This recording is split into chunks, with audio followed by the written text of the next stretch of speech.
Duke Fishron's third phase is certainly an interesting one. On one hand, his rapid attacks and teleportation make this a very disorienting and difficult boss fight for beginners. Coupled with high damage, can seem almost impossible. On the other hand, Duke's attack pattern and style in this phase is perhaps the most consistent one in the entire game, making the phase almost routine once you get accustomed to it.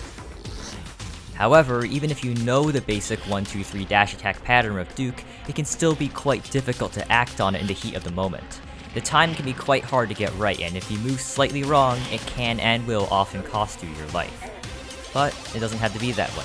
In this video, I'll be showcasing 3 item techniques that should be able to consistently beat Duke Fishron Stage 3, even for beginners. These 3 are the Golf Cart, the Shield of Cthulhu, and the Gelatinous Pillion. Let's start with the Golf Cart, since I believe this one is the most consistent. With this technique, all you need to do is crash into Duke Fishron. Yes, crash into Duke Fishron, and you'll just dodge the attack. Huh? Let me explain. You see, most mounts have contact damage upon riding them into an enemy. You've probably observed this with something like the Unicorn or Basilisk mount at full blast. Pretty standard. When you crash into an enemy, you obviously don't want to be taking damage yourself, or that ability would be kind of useless. So when you crash into an enemy with a mount, you briefly become immune, saving you from being struck by the hit enemy. Now, normally this immunity doesn't really matter since it's so brief, lasting just 1/10 of a second, but the Golf Cart can work around that. The Golf Cart is the only mount in the game to receive double the crash immunity, meaning you have 0.2 seconds of immunity instead of 0.1. This is long enough that you can literally just go straight through Duke Fishron when he dashes at you. Yeah. As long as Duke Fishron is dashing towards you, like this, his dash will always proc a crash and give you immunity. You just pass right through. If he dashes from behind you, you can just jump over the dash, utilizing the Golf Cart's superb speed and jumping abilities. Turning around also shouldn't be a problem since the Golf Cart is more than fast enough to get up to speed with the jump. Overall, this should be a relatively timing minimal method to get through this phase of the fight. Just hold A or D. If you don't have a Golf Cart or don't want to get one, you can also try the technique with the Shield of Cthulhu.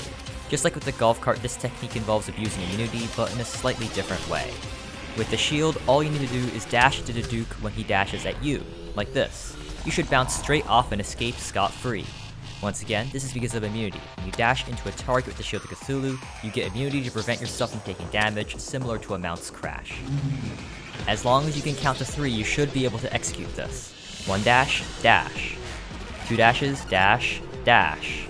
3 dashes, dash, dash, dash. Rinse and repeat until Duke Fishron dies. Do also note that he does dash in alternating directions as well. While this method is simple, it is less consistent in the Golf Cart due to a shorter immunity window. While the Golf Cart's crash gives you 0.2 seconds of immunity or 12 ticks, the Shield of Cthulhu gives just 0.07 or 5 ticks. This means that when you parry Fishron, you rarely might still get hit, as Duke might not have enough time to pass through you before 5 ticks have passed. While I can perform this very consistently, your mileage may vary, considering that this method isn't 100% consistent. So if any of these are a problem, you may want to consider using either the Golf Cart or the next method, the almighty Gelatinous Pillion. Unlike the other two, the Pillion technique relies on not getting hit in the first place and is likely the least cheesy of the 3. The premise behind this one is simple. When Duke dashes at you, simply jump over him and fall and repeat, like this.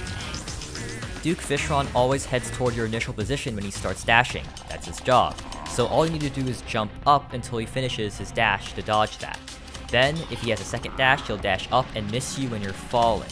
If he has a third dash, he'll simply dash down again and you can just jump up to avoid. Pretty simple. If he's dashing down, jump up, and the rest is handled by gravity.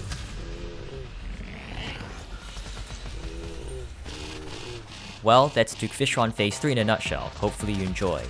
This phase seems way harder than it actually is, kind of like the Empress of Light, and yet another fight that can be broken down due to its predictability. If you want to learn about that, here's my old video on that if you wish. Consider subscribing if you enjoy my content, and thank you to Pig from Terraria for helping me expand on this idea. Either way though, good day and goodbye. See you next week.